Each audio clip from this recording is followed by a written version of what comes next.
Salut Vincent. Salut François. Premier de 3 balados thématiques. On commence par la rétrospective 2021 selon Saint-François et Saint-Vincent. Mais avant, un gros merci. Ouais, dans le fond, on passe sous le radar à l'année 2021, mais quelque chose qui devrait passer sous le radar, c'est vos données à la bille. Plug que je fais. Beau lien, beau lien. Ben oui, avec le VPN d'IPVanish, dans le fond, pour crypter vos données lorsque vous naviguez sur un Wi-Fi public ou même un Wi-Fi sur lequel c'est un mot de passe partagé, surtout dans un aéroport ou quoi que ce soit. Toujours important de protéger et donc avec IPVanish, vous avez le meilleur protocole d'encryption pour justement faire en sorte que vos données ne seront pas interceptées. Et dans le fond, vous pouvez les utiliser sur n'importe quel type d'appareil, PC, Mac, Android, iPhone, nommez-les. Et c'est illimité, donc vous pouvez le brancher sur tous vos appareils. En clair, on peut donner le mot de passe à notre voisin. Bon, exact. Et donc, si vous voulez profiter d'une belle offre, cliquez dans le lien dans la description et vous obtenez un rabais de 110 $ pour l'abonnement de 2 ans. Parfait, on tourne le sablier du temps et c'est parti!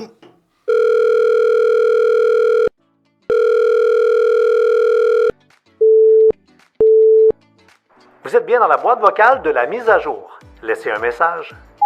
Allô les gars, je me demandais, faut-tu que je download le Wi-Fi dans mon Bluetooth pour mes plugins?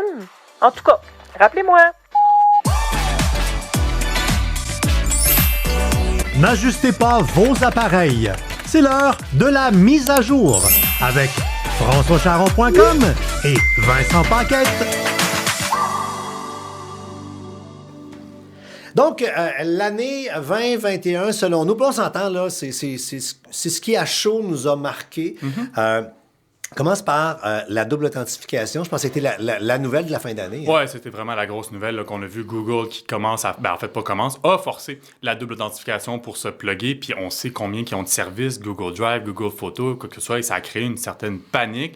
Là, on a vu aussi Facebook commencer à s'immiscer là-dedans en la forçant pour certaines personnes. Ouais, les politiciens, ce monde-là. Militants ou des personnes qui travaillent pour le gouvernement. Et certainement que pour l'année 2022, ça va être encore une fois un sujet de l'heure. Mais vraiment, 2021, effectivement, comme tu le dis, double authentification. Sujet qui fait discuter, mais qui, franchement, bon, nous, on n'arrête pas de le suggérer. C'est important de le faire parce que c'est tellement une bonne barrière de sécurité, justement, pour protéger notre compte, protéger nos informations, de sorte, par exemple, Facebook, contre le vol d'identité. Combien de personnes qui nous écrivent pour nous dire hey, « je me suis fait pirater mon Facebook », ben, si tu avais activé la double authentification, les chances que ce soit arrivé auraient été minimes. J'ai hâte de voir comment on va réussir à mettre ça là, dans le quotidien. On voit déjà des situations ridicules. Je veux dire, moi, il n'y a pas une semaine... sans que mon téléphone sonne pas. Puis là, je vois Google Connexion. Puis là, j'ai un sourire en coin, j'attends, puis moi, lequel qui va lever la main, là. Fait que là, Mané, des fois, hier, c'était Hello. Avec comme François, Jean, c'est toi? Parce qu'elle a essayé de se connecter sur un des outils. Puis bon, bref, on va certainement trouver des façons. Il y a des applications, on en parlera l'année prochaine. Mais clairement, ça va être l'année de la double authentification. Oui, mais effectivement, comme tu dis, pour une entreprise, pour une famille, effectivement, il y a des barrières. Il y a des moyens de nommer des appareils de confiance, mais comment... Mais non, mais t'es Québécois, tu textes pas Pierre-Carl tout le temps, là. Non, mais pareil, tu sais, je dis, bon, bref. Les fraudes, écoute, ça a été une année où... nous, on le sait parce qu'on en fait un peu notre pain, notre beurre. Là. On parle beaucoup de fraude. On a une conférence, je vais redire le nom parce qu'elle a la voir, puis on vous met le lien dans la bio, qui s'appelle À un clic de la catastrophe, que je trimballe dans les compagnies. Mais c'est à tous les fois que tu colmates une brèche, que tu fais quelque chose... Ils sont brillants, là, les fraudeurs. Ça n'a pas de sens. Ouais, mais comme tu le dis, tu t'amuses à le rappeler, il n'y a pas de sécurité nécessairement. T'sais, oui, il existe des antivirus, oui, il existe des VPN, oui, il y a des moyens pour se protéger, pour ne pas être quand même tout nu devant tout ça, mais n'empêche que la grosse armure qui fait en sorte qu'il n'y a absolument rien qui va nous pénétrer, ça existe malheureusement pas. Et il y a toujours des nouvelles arnaques, il y a toujours de l'imagination qui va être placée par rapport à des nouvelles technologies aussi qui va arriver, toujours des brèches. Et donc, l'importance aussi peut-être, encore une fois, de nous suivre justement parce que on vous accompagne par rapport à ça. On vous explique les modus operandi, on vous explique les façons de se protéger. Mais, encore une fois, ça rappelle l'importance de se conscientiser, de faire vraiment attention à fur et à mesure qu'on ajoute des appareils ou qu'on ajoute des applications dans notre domicile ou qu'on ajoute ça dans nos poches, dans nos téléphones. On voyait encore la semaine dernière, je veux dire, les statistiques d'une dernière étude sur 1 million de personnes. Le monde clique sur les liens. Moi, le premier, si on ne faisait pas toutes les chroniques qu'on fait là, je pense que je me ferais pogner à l'occasion. Oui, c'est ça. C'est une étude de Microsoft, dans le fond, qui montrait qu'un employé sur 5, même en Amérique du Nord, en fait, on est un des pires pays, un des pires continents, en fait, par rapport à la fraude. Puis souvent, on se dit, ça doit être des pays Oh, ouais, non, les affaires de babos, du monde, non, tu sais, tu sors ton festival des préjugés dans ce temps-là, quand t'es tout seul dans ta tête, puis là, finalement, tu fais, ben non, regarde, on est collectivement partout sur la planète. Ben, en même temps, à la défense des gens, ça va vite, Oui. on travaille, on a 12 fenêtres d'ouvertes, on a un texto dans un bar, il faut tout le temps cliquer. C'est pour ça qu'on appelait la foutue conférence à un clic de la catastrophe, parce que des fois, tu cliques, puis paf, il va se passer quelque chose. Dans les trucs que tu as souligné dans l'année, dans les gadgets, c'est le Pixel 6. Ouais, moi, je pense que c'est vraiment le téléphone qui m'a le plus marqué, non pas parce que, bon, tu sais, on le voit de plus en plus, depuis les années, il n'y a pas nécessairement d'innovations qui sont faites avec les téléphones intelligents. Non, il y a des améliorations dans les téléphones, mais ça arrête là. Exact. Mis à part peut-être les technologies de téléphone pliables, là, surtout Samsung qui sont loin devant la compétition. Mais quand même, bon, pour la vie de tous les jours, malgré tout le monde a un téléphone intelligent, tout le monde se cherche un téléphone intelligent. Et moi, pour moi, le Pixel 6 a été l'appareil, je pense, qui c'est le plus démarqué et j'ai hâte de voir comment Google va... Est-ce que Google, en fait, va réussir enfin à percer un marché de masse, ce qu'ils sont pas capables de faire. Et pourtant, Dieu sait que l'appareil est bon. Puis je suis pas le seul à le dire. Je regardais plusieurs autres tech reviewers, d'autres sites. Tout le monde le place pas mal comme étant le numéro 1. Pourquoi? Parce que, caméra photo, excellente caméra photo, bien que, bon, c'est très traitement logiciel, donc ça dépend le type de personnalité, mais c'est le prix. 800$ pour un téléphone qui est sa coche, qui t'offre vraiment des composants de pointe, qui t'offre de la sécurité avec une puce maison par Google, qui t'offre de la belle photo, puis tout. C'est franchement un super bel appareil, difficile à battre, puis moi, je trouve que c'est vraiment le téléphone qui m'a le plus marqué cette année. Moi, dans l'année, c'est bon, j'ai testé le iPhone 13 Plus, tu sais, le plus gros, là, avec 83 lentilles en arrière. Et j'avais hâte de voir, parce que quand tu vois les démos, les pubs, tout le temps, tu te demandes tout le temps jusqu'à quel point c'est maquillé, ça l'est pas. Et la fonction de faire de la vidéo et de zoomer en temps réel alors que tu filmes sur une personne qui est en arrière-plan. C'est le mode cinématographique, je pense. Oui, écoute, c'est hallucinant. C'est beau, c'est fou, ça marche. Puis après, tu regardes, tu sens pas le traitement. Tu as vraiment l'impression qu'il y a un caméraman qui fait des foyers, des hors-foyers. Et tu te promènes vraiment comme si là, nous, on parlait, si quelqu'un était plus loin, pourrait passer, si tu étais plus devant moi. Foyer sur toi, foyer sur moi, foyer sur toi, c'était cœur. Moi, je regardais ça, je trouvais que ça avait l'air un peu une fonction gadget. C'est vraiment cool, mais je me disais, dans la vie de tous les jours, qui va vraiment utiliser ça? Exemple, party de Noël, déballe les cadeaux, t'as l'enfant qui est en premier, t'as grand-maman qui est en arrière, qui est super contente, tu peux, ça te permet de lécher tes productions, de dire, OK, là, je suis sur le petit, puis là, puis là, grand-maman en parle, je pèse sur grand-maman, ça va plus sur grand-maman. Donc, ça donne vraiment un effet professionnel aux vidéos. C'est un peu gadget, on en convient, là, mais c'est beau, ça sort vraiment, c'est écœurant comme image. Ouais, moi, je le voyais quasiment comme une option un peu corporative dans la mesure. Tu sais, une petite entreprise qui veut se faire une publicité puis qui veut pas investir dans de la grosse caméra. Ben oui, si tu veux faire un produit qui look professionnel, là, oui, absolument, pleinement. Maintenant, domotique. C'est drôle parce que ce matin, on s'est fait installer des thermostats partout. Ouais. L'électricien est venu, on a mis du misa à grandeur. Chez nous, j'ai un kit de TELUS, puis je vais essayer d'autres affaires. Moi, j'ai l'impression que cette année, là, c'est l'année où on a tous mis les blocs pour qu'on ait la prochaine année qui soit la vraie en un de la domotique. Là. La vraie. Pas juste, je joue avec ma lampe, avec une application. Là, la coche au-dessus. Je pense que vraiment, tu sais, on le voit que ça se démocratise, ça coûte de moins en moins cher, il y a plus d'options, plus de compétition, on va justement réduire les prix. Bon, tu parles de Misa, ça peut être Sinopé, ça peut être aussi Hilo, qui ont une offre excessivement agressive.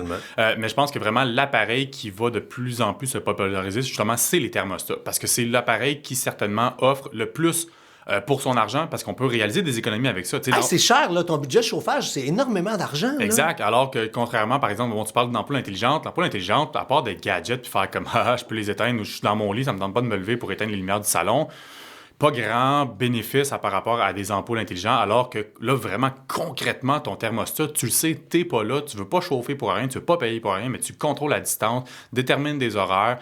Donc ça, effectivement, je pense que l'année 2022, on le voit, c'est de plus en plus agressif sur le marché et certainement que ça va devenir l'appareil qui va certainement immiscer des gens de plus en plus vers la domotique. Puis l'affaire qu'on n'avait pas pensé, je parlais avec du monde dans ce marché-là, les premiers qui sont en train de se tourner vers la maison intelligente, c'est le monde qui ont des chalets.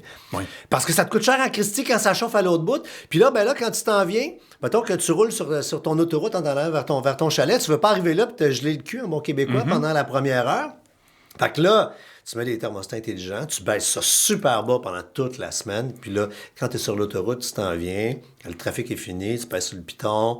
chauffe le chalet, t'arrives. Moi, ce que j'ai hâte de voir, c'est les économies. Là, on le vit. Là, dans le fond, on va vraiment, début janvier, être en bureau intelligent.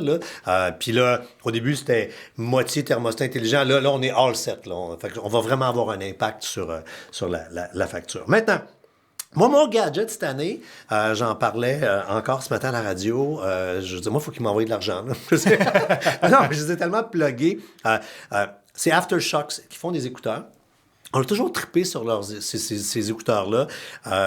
Moi, les 2 jours que je m'entraîne dans l'année, c'est mes écouteurs sportifs que j'aime bien gros porter parce que ils sont par-dessus les oreilles, collés sur l'os de la mâchoire.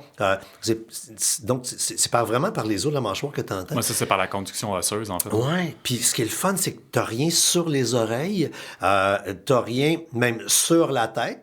Soyons coquets 2 instants. Des écouteurs, quand tu les enlèves, ça te scrape la perruque. Fait que c'est pas le fun. Puis là, cette année, ils ont sorti un modèle avec un micro. Et là, pour le monde qui ont à passer la journée, là, c'est 16 heures d'autonomie. C'est long, moi. Tu mets ça sur tes oreilles, tu as le petit micro en avant, tu es tanné, tu relèves le petit micro, il flippe par en arrière. Et ce que j'avais pas réalisé, c'est que c'est les écouteurs idéaux pour les gens qui ont des lunettes. Puis moi, j'ai des lunettes, mais je porte pas de lunettes dans le sens que j'ai les lunettes du gars de 40 ans. Fait que c'est pour lire. Fait que j'y mets, je les enlève, j'y mets, je les enlève. Quand j'ai des écouteurs réguliers, là, rentrer des écouteurs quand tu as un casque, c'est pas agréable. Non. Ça rentre pas. Donc là, avec mes Aftershocks, j'y mets, j'enlève, j'y mets, j'enlève. Pour vrai, je trippe au bout. Puis je reçois tellement de commentaires de gens qui les ont achetés. Là, c'est 200 quelques piastres. Ça s'appelle les OpenCom de Aftershocks. Moi, c'est vraiment mon gadget cette année. Puis, on n'a pas le choix, si on fait une revue de l'année, de parler de vidéoconférence. Ouais. C'est le monde en télétravail, ça a été l'année de ça. Exact. As-tu remarqué que l'an dernier, tout ce qu'on parlait, on parlait de Zoom? Oui.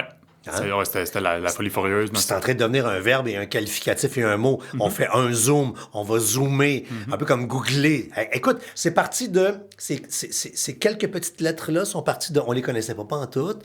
Au début, avant mars 2020. Ouais. Là, paf, ça a été la grosse affaire. Ouais, ça a même supplanté quasiment le FaceTime. Hein. Souvent, avant, c'était ça qu'on disait, on va faire un FaceTime Messenger, on va faire un FaceTime, nanana. Là, c'est rendu zoomé. Oui, sauf que pas cette année. Non, exact. L'année avançait, puis à un moment donné, je recevais des invitations pour des meetings, soit si j'anime des corpos, des collaborations, des commanditaires. Puis, coudonc, un team, je sais parce que le monde m'a envoyé des teams, puis moi, les teams, ils ne marchent pas dans mon petit iPhone.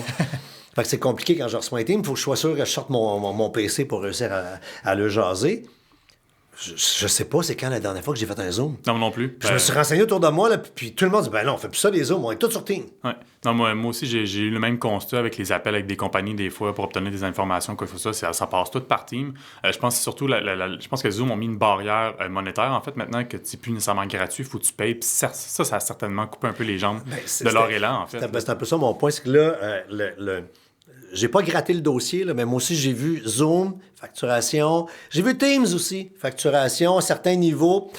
Mon feeling, clairement, c'est que là, les compagnies nous ont rentré les bras dans le tordeur. Ils ont fait la technique marketing des vendeurs de drogue dure. Si tu veux de la drogue dure dans toutes les villes du monde, tristement. Tu sais, un joint de pot, tu vas le payer, là, mais du crack ou du fentanyl ou ces cochonneries-là, t'es paieras pas. Pourquoi? Parce qu'après 1, 2, 3 doses, tu vas être à genoux devant puis tu vas dire, hey, regarde, j'en veux. Tu deviens un client à vie. Les compagnies techno font la même affaire. Écoute, c'est puissant, là. La pandémie arrive, le monde tombe en télétravail.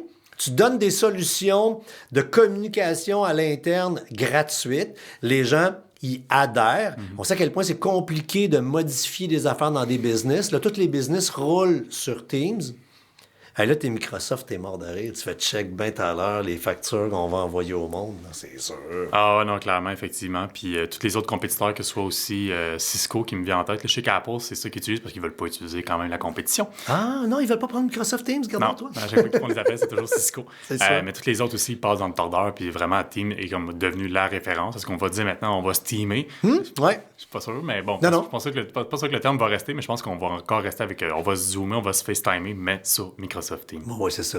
Exactement. Tu fais des teams en Zoom. On reste dans la même affaire. Moi, ce qui m'a fasciné de voir cette année, c'est à quel point l'humain est rempli d'imagination. On revient sur le télétravail, confinement. On l'a dit, ça a fait... Cette foutue COVID-là a fait qu'on a accéléré, on fait un bond de 10 ans en avant pour l'adhésion aux technologies. Il y a un an et demi, là, on parlait de Trello. Ben, c'était que les compagnies en tech qui connaissaient Trello. Trello, en passant, si vous ne connaissez pas, c'est une application, c'est un site web gratuit, vraiment le fun, qui vous permet de gérer des tâches, tu fais des listes, tu pognes la petite carte à change de colonne. Tu sais, la patente intuitive, killer, là, vraiment. Là, ben, n'importe qui a commencé à l'utiliser, même des familles ont commencé à l'utiliser pour gérer leurs affaires. Google Doc, tout le monde savait que ça existait. Mais là, travailler tout le monde en temps réel sur un document. Puis moi, j'avais peu travaillé à distance avant. Mais juste le feeling de travailler sur un Google Doc en même temps.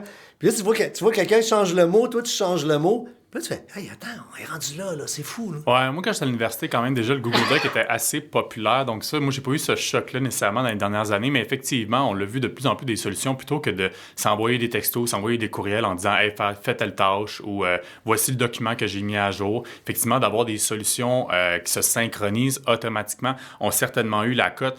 Tu t'en parlais justement à nous-mêmes ici pendant l'année, surtout au début de l'année quand on faisait du télétravail. Tu sais, Trello, on l'utilisait depuis plusieurs années, mais là, c'est devenu la norme. T'sais, on a carrément une colonne des sujets qu'on veut aborder dans la journée. On trouve d'autres sujets qui sont moins pressants, fait qu'on les met dans une autre colonne.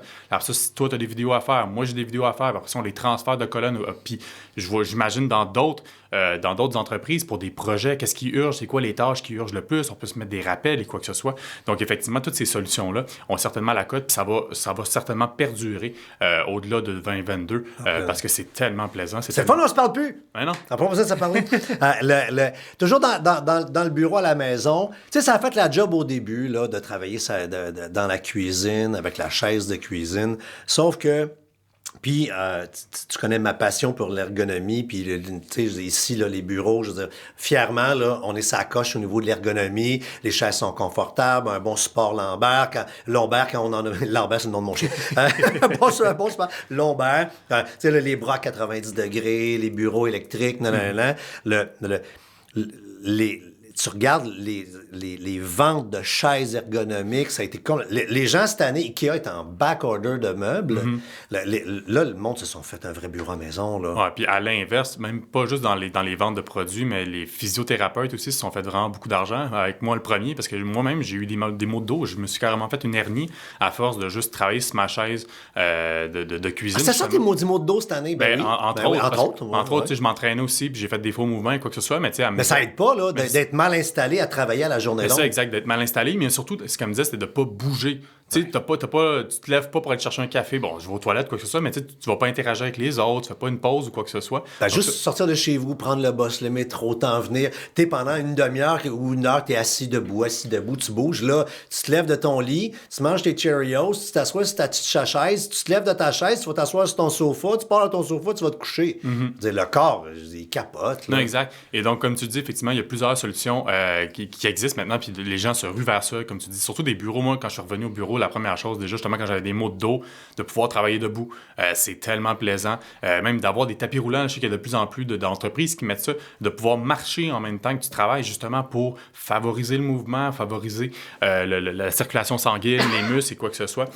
Puis vraiment, encore une fois, je pense que c'est quelque chose qui doit être mis de l'avant par les entreprises, pas juste pendant la COVID, après la COVID, parce qu'on est de plus en plus devant des écrans. On travaille pendant longtemps. Il faut être de façon confortable pour pas qu'on devienne des espèces de légumes puis que ça engendre d'autres problèmes de santé comme moi-même j'ai pu vivre pendant l'année 2020. Ah, pleinement. Puis de toute façon, on le voit, là, la mixité dans le travail, c'est-à-dire le présentiel, être au bureau, ça va être là pour au moins une génération, d'après moi. Là, c'est fait.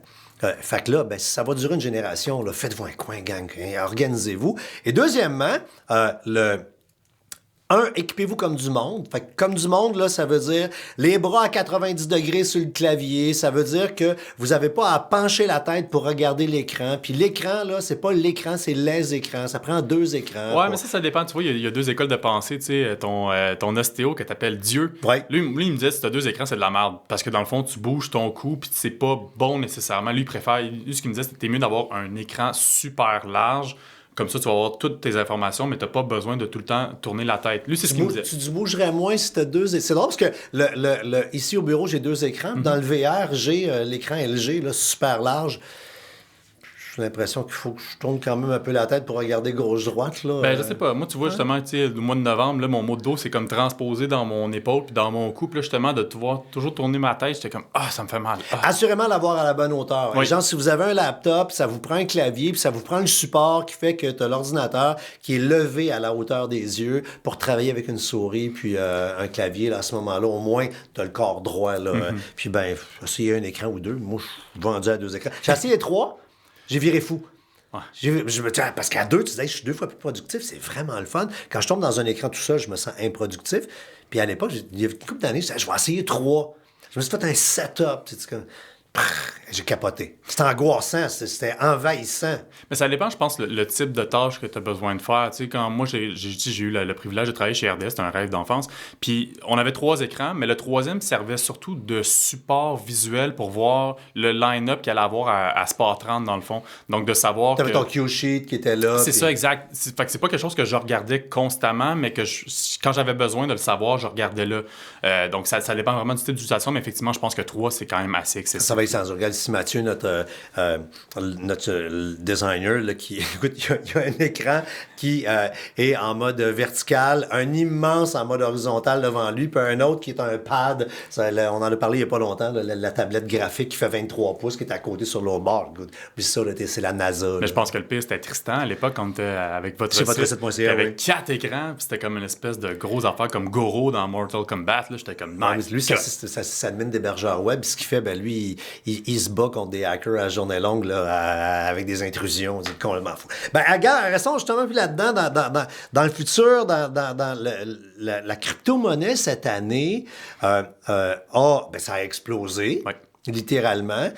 Et puis là, il y a plein de monde qui ont commencé dans le grand public à s'intéresser à cette affaire-là. Mais pas juste la crypto-monnaie, puis il y a aussi l'investissement personnel. Beaucoup de gens qui se sont mis sur des plateformes de transactions, que ce soit Questrade, que ce soit WhatSample. Mais effectivement, la crypto-monnaie. Puis là, je veux pas parler des possibilités de se faire de l'argent. Moi, je suis pas là-dedans. J'ai beaucoup d'intérêt. T'es là-dedans? Je suis là-dedans. Personnellement, mais dans la mesure où, intellectuellement, moi, ce qui m'intéresse de la crypto, c'est pas nécessairement de me faire de l'argent. Oui, au passage, tant mieux. Mais là, la raison pour laquelle je voulais en parler aujourd'hui, c'est vraiment parce que je vois, ça va certainement déterminer l'avenir de l'Internet, surtout qu'il y a des projets de contrats intelligents. Et ça, c'est peut-être quelque chose que les gens ne comprennent pas nécessairement par rapport à la crypto-monnaie. Souvent, on entend parler du Bitcoin, qui est le numéro 1. Moi, j'ai toutes mes méfiances par rapport à ça. Je trouve que c'est stupide. Mais il y a d'autres projets que je trouve franchement intéressants, que ce soit l'Ethereum, le Cardano, le Polkadot, le Solana, qui travaillent à essayer de devenir un peu le Google de l'avenir de l'Internet 3.0 en offrant des contrats intelligents. Puis qu'est-ce que j'entends par des contrats intelligents? C'est, je pense maintenant à Cardano, qui a développé un partenariat avec l'Éthiopie pour que les diplômés de l'école, que ce soit secondaire, universitaire, quoi que ce soit, puissent avoir leur diplôme dans la fameuse blockchain.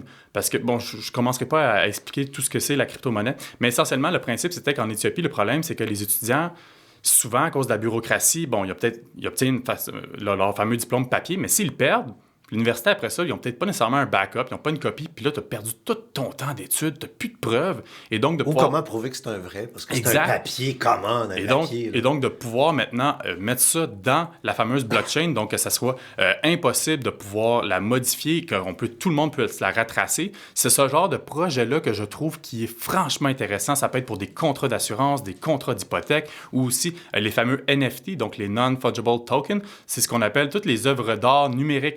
C'était cette année, là. Écoute, j'achète la première version, l'original numérique d'une œuvre. C'est fou, mais là. c'est ça, mais qu'est-ce qui fait en sorte que tu as la preuve que c'est toi qui l'as? C'est cette technologie-là de contrat intelligent. Et là, c'est la guerre fait rage entre ces 4-là que j'ai nommés principalement. L'Ethereum mène la charge en ce moment. Mais franchement, moi, j'ai hâte de voir où ça s'en va. Mais moi, c'est ce qui m'a sincèrement marqué le plus en 2021. Non seulement parce que oui, j'entendais la crypto, j'entendais les bitcoins, mais de m'intéresser s'intéresser, de savoir qu'il n'y a pas juste un côté monétaire à travers tout ça, de se faire de l'argent. Non, il y a vraiment une technologie qui est développée en arrière de ça qui peut sincèrement révolutionner l'avenir. Puis c'est fou, là. Moi, quand j'ai vu ça cette année pour la première fois, c'est-à-dire qu'on a vendu un fichier original, disons, un graphiste crée une œuvre, fait un JPEG. On est capable de dire ça, c'est le JPEG original. Lui, il vaut cher. Puis s'il fait Save As, il vaut moins cher. C'est capoté. Si tu fais une capture d'écran ou quoi que ce soit. Non, complètement fou. Absolument. Alors, c'est ce qui fait le tour. Ah non, juste avant, écoute, la plus grosse affaire de la fin d'année, quasiment. Facebook a changé de nom pour s'appeler Meta. Fait que, on s'entend que tout ce qui est Meta-univers, c'est ce qui aura frappé l'imaginaire, puis c'est ce qui pave de ce qui s'en vient. Oui, non, exact. C'est ça. Puis qu'est-ce qu'on entend par le Meta-univers? Donc, c'est cette espèce d'univers parallèle auquel on accède via un casque de réalité virtuelle. Puis il y a un lien à faire avec la crypto-monnaie parce que la crypto-monnaie va s'immiscer aussi dans le fameux Metaverse. Et là, donc, comme tu disais, Facebook change de nom, voit vraiment l'avenir par rapport à ça. Microsoft aussi déjà travaille là-dessus. Même que Facebook ont carrément lancé un peu leur parc d'attractions là, qui s'appelle Horizon World, dans lequel on peut aller rejoindre nos amis, jouer à des jeux. Ils commencent aussi, bon, la lutte se fait rage. Puis là, je disais même un article dans la presse par rapport à l'immobilier virtuel. Donc, carrément, dans l'espèce de parc, j'essaie de le vulgariser, c'est comme un espèce de parc d'attractions auquel tu accèdes avec ton casque de réalité virtuelle. Puis, il y a littéralement des compagnies qui se battent maintenant pour pouvoir avoir les meilleurs emplacements dans cette espèce de parc-là. Oui. Puis, carrément, on parlait de NFT. Donc, par exemple, Gucci lance une boutique sur l'avenue, whatever, 5e avenue sur le monde virtuel. Tu achètes un NFT de ta sacoche Gucci par rapport à ça. Tu veux t'acheter un appartement. J'ai vu quelqu'un qui a acheté un appartement à 400 000 $ juste pour être à côté de Snoop Dogg. J'ai un ami qui, dans des belles années de Second Life, vendait des vêtements aux avatars. Puis faisait de l'argent. Fait que là, si dans le temps ça marchait, imagine que là, c'est sûr, on va être à la puissance 1000 avec ça. Non, c'est ça. Puis là, c'est la genèse. Là. On va regarder ça dans 10 ans, puis on va s'en reparler. T'en souviens-tu dans 10 ans, il y a 10 ans quand ça a été lancé? Mais là, c'est maintenant, là, ça commence. Parce que quand on se voyait, qu'on allait au bureau, là, dans ce temps-là. Alors, c'est ce qui complète le tour de l'année 2021. Ce monde est n'importe quoi, presque. Alors, comme d'habitude, des petites questions, une plus sérieuse, une un peu moins. Oui. Donc, la première qui nous vient de Élise Bolduc qui nous demande quelle est votre unpopular opinion à propos d'un produit? Donc, dans le fond, le genre, quelque chose que tout le monde aime, mais que pas vous aimez pas, en fait, essentiellement. Ah, moi, c'est les jeux. Les jeux? Écoute, je veux dire, je ne comprends pas que l'industrie du jeu existe. C'est grave, hein? OK, tu parles tout ce qui est gaming, tout ce qui est jeu, gaming, je comprends pas. Allant de la console, les petits jeux à la rigueur, là, tu sais, des tirs un œuf sur un mur, là. Mais moi, là, je vais sonner vieux, mon oncle, là, c'est ce que je suis. Mais moi, j'ai trippé Machine à boules, Pac-Man, Space Invader. Puis quand ça a sorti des machines que tu mets 25 cents, là, j'ai arrêté. J'ai essayé 1000 fois. Pas capable. Rien à faire. Ouais, moi, je suis quand même un gamer. Fait que ça me permet de me divertir, ça me permet de découvrir. Je trouve qu'il y a toute une forme d'art par rapport à ça. Ah, je le comprends. Mais écoute, je suis Teflon. Ça se rend pas chez nous. Ouais, non, je comprends. Puis toi?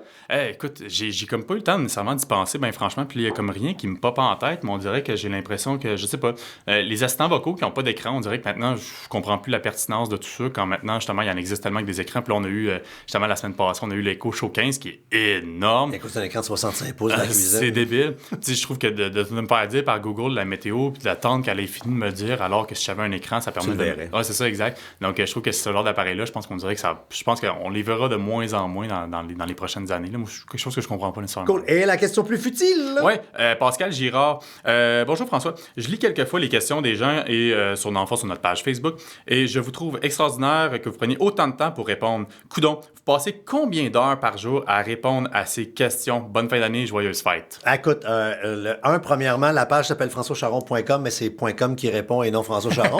Je réponds à l'occasion, mais c'est très, très, très, très rare que c'est moi qui réponds. Je dirais que 3 messages sur 4, c'est toi, Vincent, qui répond. Facile. Oui, c'est ça. Dans le fond, on est comme 3 vraiment à se mettre là-dessus. Puis principalement, Héloïse, Marie-Claude, qui vont plus traiter, dans le fond, tout ce qui est les remerciements, tout ce qui est les tags de personnes, quoi que ce soit. Parce que dans le fond, fond, on utilise... Redirigé vers des chroniques C'est ça, puis on utilise un logiciel pour justement toutes les voir, là, parce que s'il fallait qu'on regarde ça dans toute la page Facebook, ça serait complètement débile.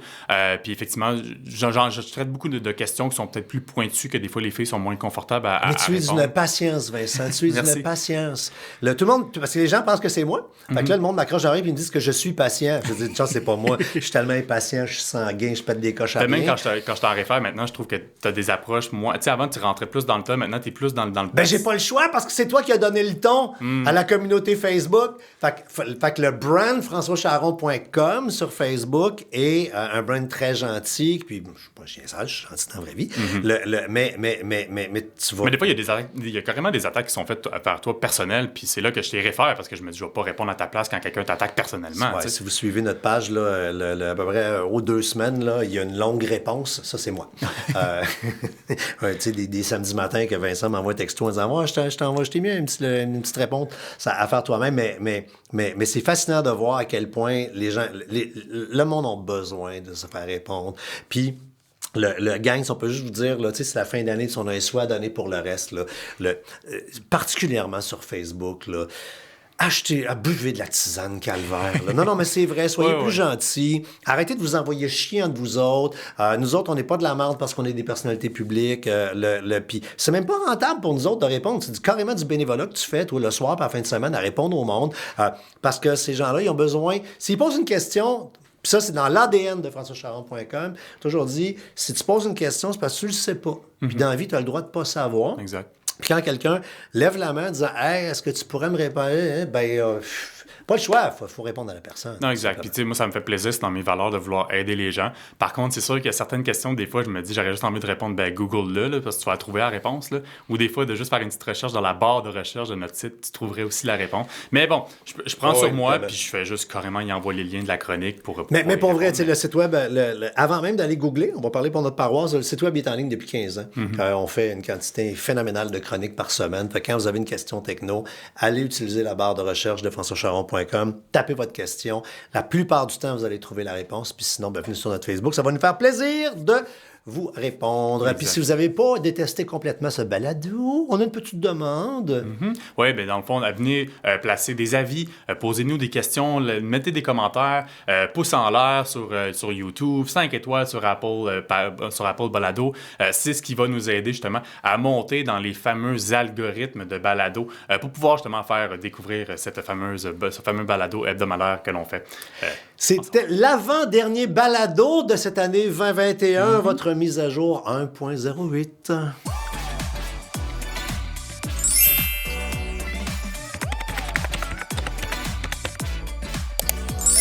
Votre mise à jour est complétée. Au revoir.